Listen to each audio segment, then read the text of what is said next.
give protection to the minority, please, please, please. જે લોકો બહુ ઓછા છે તમારે ત્યાં સંખ્યામાં, એને બહુ અન્યાય થશે. એ લઘુમતી છે, ઓછા છે,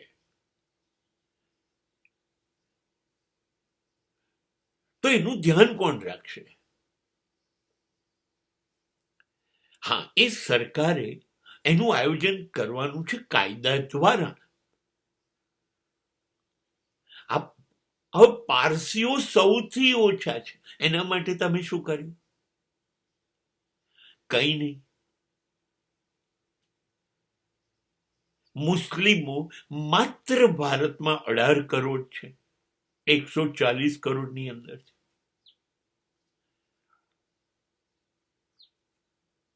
શુદ્ર દલિત જેને કહે છે, આ લોકો નથી ભણ્યા, નથી તાકાત એટલી એમનામાં, નથી એમની પાસે પૈસા, રખડી ગયા છે બિચારા. એટલે તો રસ્તા સાફ કરે, ગટરો સાફ કરે.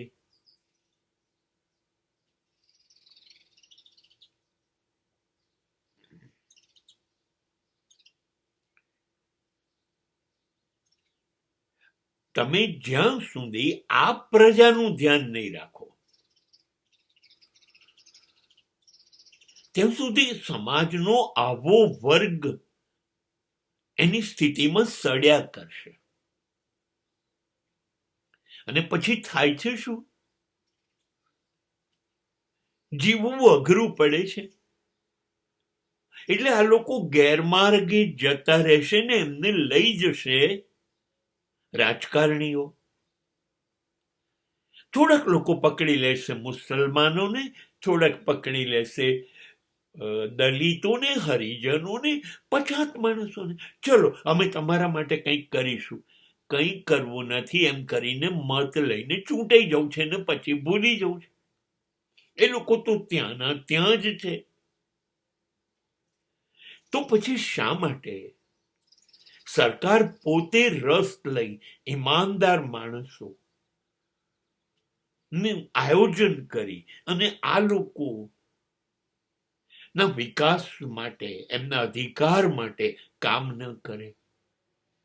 જો તમે કરશો, આવો વર્ગ બહુ મોટો છે, ખૂબ છે,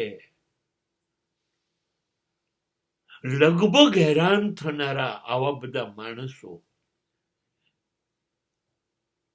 એટલી વિશાળ સંખ્યામાં છે અને પશુ કરતા ખરાબ જિંદગી જીવે છે. માનવ કલ્યાણી છે, બધાને જીવવાનો હક આપો. આ માત્ર સરકાર કરી શકે, અને એ કાયદા દ્વારા અને ઈમાનદાર પાલન દ્વારા.